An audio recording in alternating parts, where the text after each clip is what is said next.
black represents the darkness from which we came. The white represents the light in which we now live.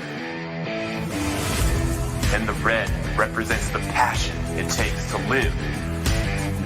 Recovered on purpose. Hello, and welcome to the Recovered on Purpose show, live and interactive. I'm Adam Vibe Gutton, founder of Recovered on Purpose. I'm so excited about today, guys. Honestly, I've been watching Colicchie do his thing since I was still sick. I remember when I saw some of his videos coming out and just being super inspired by someone that can come from where I was and being able to do something that he's doing now. And guys, I know everybody on here has heard of this guy, and I actually have a bunch of questions for him that I'm excited to ask. And I haven't told him anything I'm going to ask him or anything like that, but I'm excited to hear what his answers are. And guys, if you have any questions that you want us to bring on the air, go ahead and drop them in the comments, and we'll hop on there. So without further ado, bringing on Colicchie. What's up, brother? How are you? I'm doing awesome, man. Doing awesome. Good. We have a bunch of people saying hey. Everybody wants to say hey to you. What's up? What's up, everybody? Thanks for being here. Bro, tell us a little bit about, because I know you've got, I've basically heard it in your music. I've heard your story in your music. I haven't really heard, your story from beginning to what's going on now. Like, and what we do on this show by telling the story, we do the experience, strength, and hope so people can, relate to where we were, so that they know that they have an out to where we're at now. So where do you come from, bro? I am from Pittsburgh, Pennsylvania, and I basically lived here my entire life. Awesome. Hold on one second. Yeah. Go ahead. What else did you ask? I'm sorry. Yeah, bro. What's your? We start with like an addiction story. Like, what's you're doing music and everything now. I've heard obviously in your music that you've been through the dark stuff. Yeah, my for myself, like I really was the type that I struggled for many years, honestly, ever since I was I was young. And when I was younger, my mother basically said that, like, look, Chaz, when you get older, you're really going to struggle with alcoholism, and drug addiction, because me and your father both, have, suffered with it from years. So I kind of like even accepted it like at a young age. And, Wow. As time went on, like I just got deeper and deeper, into my addiction. And, obviously to the point of like right after like graduating high school, it was just, it was just one rehab center after another. And it was very, basically like so many of us, I basically was just on the verge of death. And I finally hit a point where I at least started to make attempts to get clean. And, I didn't like really stay clean, but like I at least had the desire like inside of my soul where I just could not do this anymore. And that was at a young age. And, I finally, after so many failed attempts, of trying to get my life together, I finally had just enough willingness inside of me, and, and applied enough sacrifice, and basically for the first time in my life reached out to God and just asked him to just guide me and help me, and I managed to put some time together. Now, that wasn't the first time that wasn't the only time that I ever like got clean, but it was the first time that I had the seed planted in me that it really was possible, because a big part of like, the what I struggled with was even knowing that it was possible. Even though I would see other people doing it, like, cause I was introduced to the rooms at a young age, but even though I could like see people doing it, it still didn't mean that it was possible for me, because, ultimately, like they didn't use the way that I used. At least I thought in my head that like, because I just thought I was just a very, very bad addict, which I was, but once I finally like started to give myself a chance, then I really realized that, that it was possible for me. Right. Amen. I hear it's awesome that you're basically talking about at a young age, you had this seed planted about having problems with drugs and alcohol. Right. Yeah. And I think a lot of us can relate to that. I had seeds planted in a different way with bad influences that kind of it seemed cool. And then mine like just kind of continued to go on and on and on like it does. But then you had a seed planted for recovery and for hope. Where did that actually come from? Because you reached out to God, but how did you even know to reach out to God? Because I mean, my sister was my running partner for many years, and she's like 4 years older than me. So, and she ran just as hard as I did, and she was just, she was just that, your typical crack smoker, heroin injecting person. And, she finally got some help and went to rehab. And when she came home and everything, it blew my mind that, she was just this completely different person. I mean, obviously, she had a long way to go, but as far as like the abstinence part, like she just was, she wasn't using. And I really did not think that would ever be possible for me. But she was like, I talk about it all the time, but she really was like that first tangible evidence in my life that, just maybe it is possible. Because I know how bad she was. I used to every day, so, if she can do it, maybe that I can. And, that at least started the process of me going, in and out of rehabs, in and out of jail and all that. But, yeah, she was basically like my first like guiding light, quote unquote, to say. Yeah.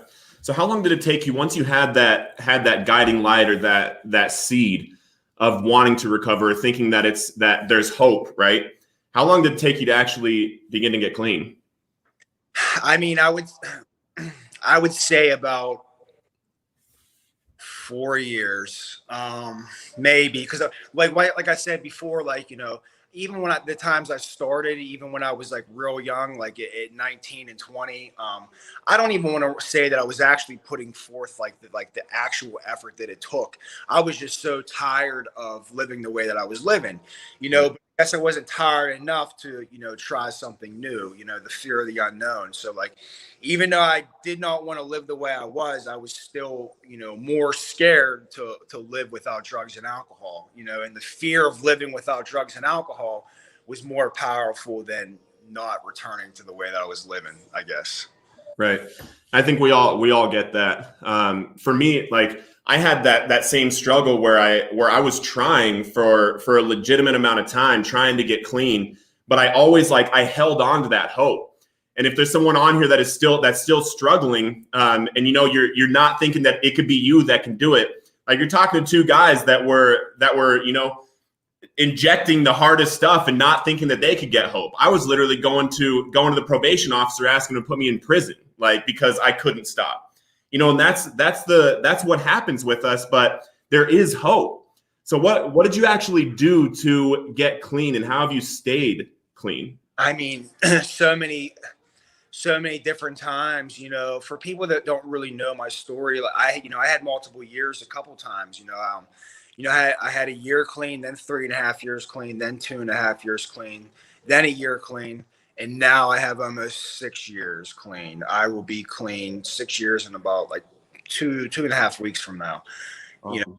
And it was usually, my story, except for this last time, my story was, always go to treatment and get some time underneath my belt and get some time away from the chemical and, be able to breathe, be able to make, smart, healthy decisions remotely, and then I would get, released out of there, obviously, and I would go, into the rooms of a 12-step program. And from there, I would latch on to my predecessors, and I would go in there and I would, actually take the majority of the advice, directions, and suggestions that were given to me. And I would notice that like just life got easier. Like I don't want to say life got easier, but like dealing with the thoughts of wanting to use got easier, and then I would time would go by and I would lose my obsession to use, something I thought would never happen. And that would have just these small miracles would take place in my life, and it would build my faith, and by doing that, that is what basically fueled my desire and prolonged, my willingness as far as, wanting to continue to stay clean. And it really, to this day, like last year, obviously like COVID just kind of messed up my, my program in the physical, but as far as like the actual fundamentals that come along with it, it's still stuff that I practice on a daily basis. And, I would not be alive, if it was not for, the 12-step fellowship that I attend. Plain and simple. Amen. And I do want to ask you because, personally, I haven't dealt with a specific relapse, but I've had times where it's almost seemed right, like in those there's dark times even in recovery where the thoughts come back, right?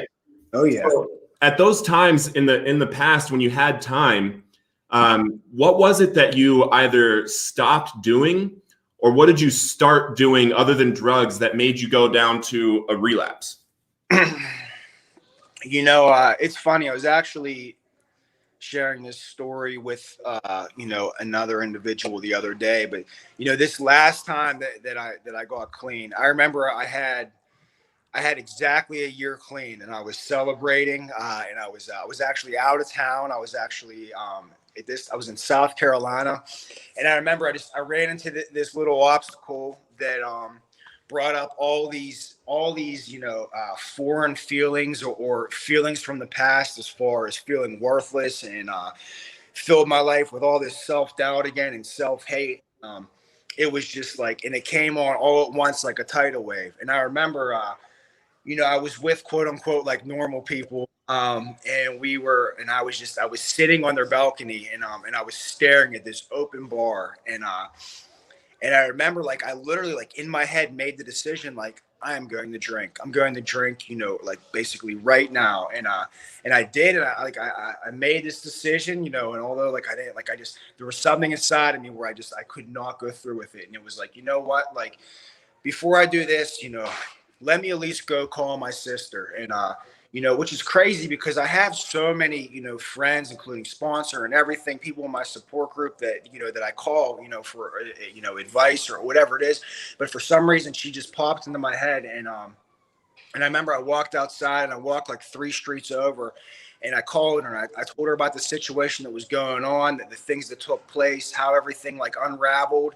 And, she didn't even say anything profound or anything like that. But like over the course of our 15-minute conversation, I realized that like I no longer, wanted to relapse, and I no longer wanted to do the exact same thing that I always did. Same thing that I always did is I would deal with these feelings, whether it's like the end of a relationship or heartache or something like that. And I would always destroy my life, and I would always start from scratch. And there was just something inside of me that said, like, you're not doing that this time. And I didn't. And it was crazy. I held on, and like, I felt better as the night went on. And I've been clean ever since. And that was like probably the only time, this last time that I came back, where I truly was just tremendously close to using. I mean, even like when my grandparents died, like they died in the same month. I was real close with them. Like the thought of using just didn't even enter my head. Just building a solid foundation where my first thought isn't always wrong. A lot of times it is, but like, I trained myself to just think a more positive way, and it's only because of, all the practice and all the things that I've done leading me up to this point. Yeah. So when those hard things happen, because I've actually had loss in my recovery, and I don't think I had the right tools at the time, because I just literally was in bed for 2 weeks because I lost somebody really, really close to me, and I didn't want to use. So I just like kind of got away from the world for a while. But what is it that you do in those times, like when you had the loss of your grandparents? I definitely reached out to people in my support group. Prayer was absolutely huge too. Staying connected, even though I didn't want to stay connected, and I can't say though that I've always like have just stayed connected, because I can remember like there was many moments in my first 2 years of recovery where, I would feel a certain way, and I would just do things that weren't exactly by the book, meaning like I would isolate and I would just sit with these hurtful, painful feelings. I used to get so depressed to the point where like I physically could not even talk. Like that's like how depressed that I used to get. And I would just deal with it. Like I would just, it sounds like cliche, but I would just deal with it and I would just push through and I think in my heart that I knew that I wasn't always going to feel like that. And by really like not giving my feelings that much power, I was able to really accept it for what it was. And you know, and like I realized that the days were like, you know, I would help someone to get out of myself, or I would do something, you know, to make me feel better. Like I have the answers, I have the solution, but it's not always that easy to execute. Right. So I like to sit in the pain. I don't know why, maybe because I'm crazy, but like some days I like to sit in the pain and like to wallow in it and whatever. But you know, like just the basics of the program, you know, is what has helped me, you know. And then as time and the years went on, like, you know, exercise became huge for me, and you know, and just obviously music, you know, so many times, you know, it depends really like what I'm dealing with at that moment, what outlet I choose, I guess. Yeah. Yeah. And I do want to bring a comment up. Jessica says, I just lost my father and cousin at the same time 2 months ago. Isolation depression has been kicking my tail. So what would you recommend to her? And Jessica, we're with you. I've had some heavy losses. And you know, what advice would you give her right now? Yeah, I mean, really the same thing. Like isolation was just huge for me. Even though I had people that loved me and I had people that wanted to, you know, really wanted to, you know, wanted to see me do good. But, you know, I strongly would suggest to just basically get with people that you trust and people that you love. And I mean, they don't even have to like talk you through it. Just as long as like somebody is there, like, and the actual physical for you is something that could be huge. Because I don't know, like when I would isolate and be by myself, I would get like just the craziest thoughts. And you know, I don't know if you're a recovering drug addict or not. I mean, it's kind of, it is what it is. But like I just, you know, it was dangerous for me to be alone, even the times that I placed myself alone. Yeah. Yeah, and you actually said something there that is huge, and I've recognized that in my life, and actually seen some studies on it. That, you know, sometimes when we're going through those types of pains, those types of loss, or some kind of hard time in our life, it can actually be damaging for the people around us to try to console us and try to talk us through it and do these kinds of things, because sometimes we literally just need somebody to sit with. So you know, maybe just get with someone and have lunch. Maybe just have somebody to sit with for a little while, because there's something that happens between us too. Like when we connect in person, that's why it was so, like during this COVID thing, even the Zoom meetings and everything, a lot of us, like there was a huge number of us that couldn't get through that. You know, a huge number of addicts relapsed. We lost 83,000 people over the course of 12 months. They said something like 82% of those were relapses, people that had time and relapsed. So guys, the isolation, and I'm a victim of it too. I've done it in certain circumstances, but I noticed that I got sicker and sicker in isolation until I got out and I started talking to people and I started going out and started getting my exercise in and all that kind of stuff. So Chaz, when did you start doing your music? Was that like, you were doing some of that in your addiction also, right? The only time I really did it in my addiction is during my month relapse or my 2-month relapse. And even when I tried doing music during my relapses, it just like I was and am the type of addict that cannot do nothing when he uses, and I'm being serious. I'm the type that can't shower. I'm the type that can't attend a family function. I'm the type that can't walk the dog. I can't take the garbage out. My only goal in life is to get high. I mean, that literally is my only goal, is to get high, attempt to get money, commit crimes, and that's all I do. And so I would try to do music, and I have like a decent amount of songs, but like out of all the songs that I've ever recorded and put out, I would say 2% of them I was under the influence. So I mean, I would try, but I didn't really start writing music until the first time I attempted to get clean at like the age of like late 22, early 23, and it was real random. It was real sporadic. I remember I was going to this outpatient place, honestly, not far from the home that I have now, and I just came home one day and I was sitting on my mother's couch and I was watching this channel called Music Choice, and it was on demand. I don't know if anyone remembers that, but I was just listening, and like I've gone through every genre of music. I truly, from when I was younger, it was all the bands as far as like Nirvana, Soundgarden, Green Day. And then I even moved on to like, Led Zeppelin, The Doors, to the Beatles. So I went through all these genres, and like I found rap in high school, but I just really felt like it was just like another genre that I listened to. But like I said, I was listening, and I literally just started writing like poetry, and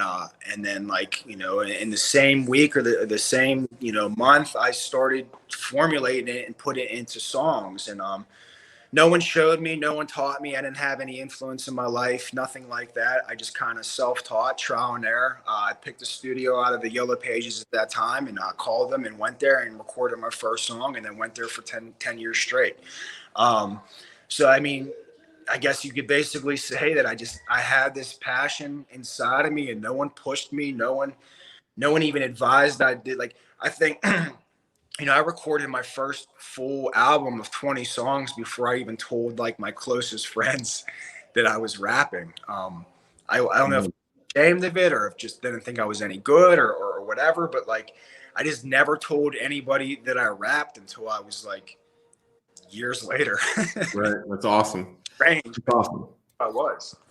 And I noticed that when you start talking about it, you actually have a different energy come about your voice and come about your eyes when you talk about music, when you talk about the foundation of it. So that shows that you're doing what you're supposed to be doing, right? It has, like, it truly has saved my life. Like, I take that back. Like, when I had 25 days clean this time, I recorded a song called "Come Back Home." So I wrote that song like 2 weeks prior. So I had like 10 days clean to like 24 days clean when I wrote it.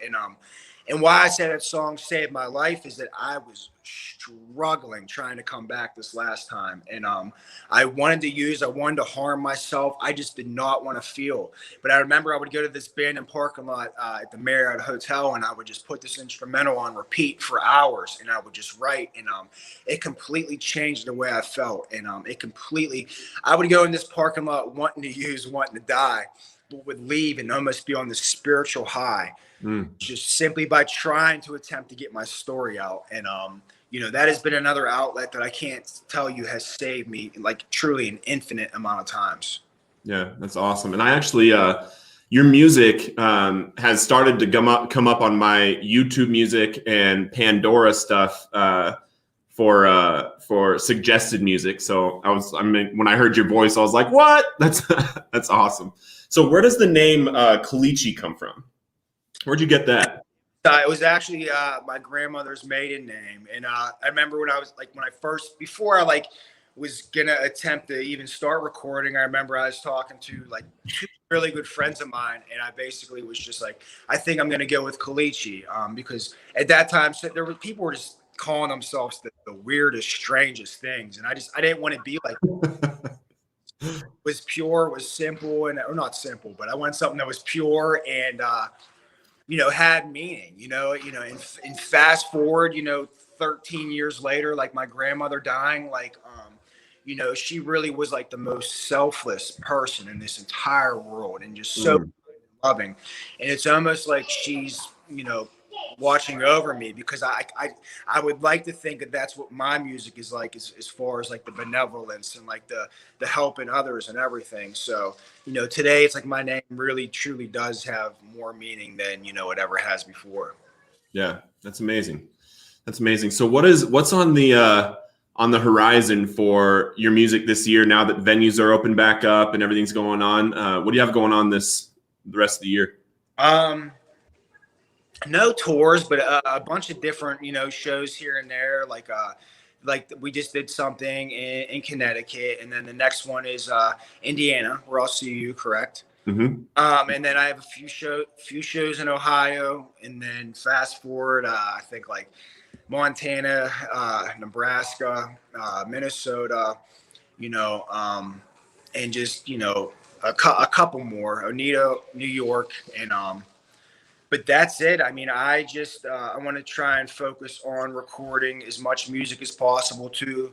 The other day I recorded 2 songs with my friend Casey Makes Music at his studio in Connecticut, and they're just like completely different than what I normally do, and I'm excited to even release them. I guess just that's it. Just really just making music, doing shows, and just trying to stay connected to the fans.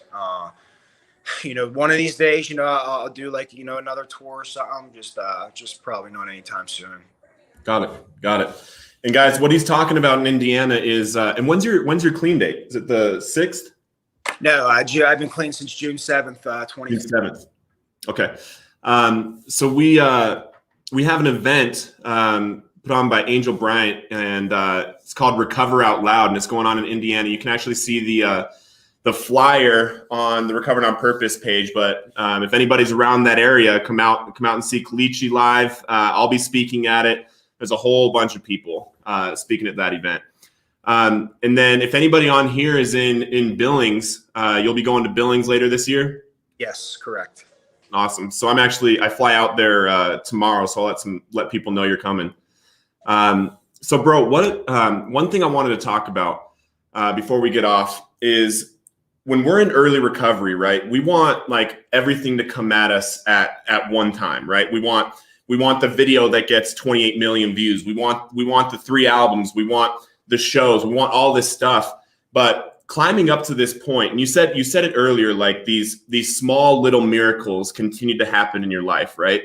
And this time around, like when you were this close to relapsing, God wouldn't let you, right? He was telling you that you're on the path now, you need to do this. So what does it look like to trust and have faith in these little miracles to continue to bring you to where you are now? I mean,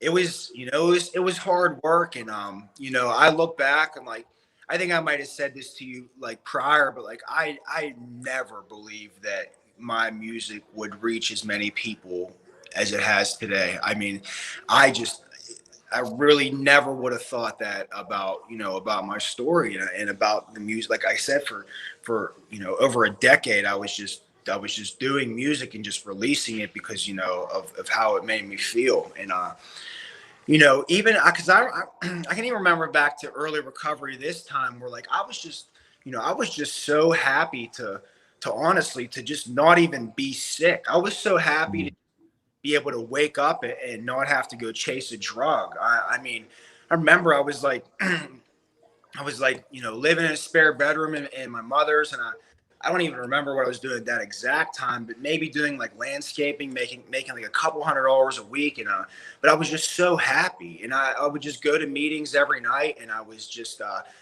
hang out with my friends. And I could look back, at all the times, in my recovery where like just even hanging out with my friends and just laughing and just, and just really just smiling, was so huge for me. But it really is insane when I look back step by step this time of just holding on for one more day, just holding on for one more moment, just one more minute. And then just like all the blessings that have came along with it. Of course, I've had turmoil, and of course I've had like these adversities and these struggles, but, still the blessings far outweigh, the bad stuff. And, I don't know, like that's another thing that just gives me the drive and the desire to stay clean. It's just like if I was able to come this far in the last 6 years, I would love to see where I'm directed and where I'm guided, with 10 years clean, if I'm willing. That's where I am, that's where I'm striving to get, is to just see where this continues to take me, because it's nothing but, it really has been nothing but miraculous things that have happened. And like, don't get it twisted. Like, my life really is far from perfect. You know, lost several friends to overdoses. Like I said, lost family members, all types of stuff. But like, I have just learned to just deal with things better too. Like, as far as just the things that come down the pipe and the things that come in front of me, I no longer like will let them destroy my whole year. They'll maybe destroy my next 2 hours, but like that's it. Like, the things that I choose to deal with and really, you know, just realize that, you know, I have to accept. Like, acceptance has been so huge for me this time getting clean. It really has. Yeah. And you said something in there that I actually haven't heard somebody say, but it rings so true to what I believe. You said, you know, if I get 10 years, I want to see what 10 years looks if I'm willing.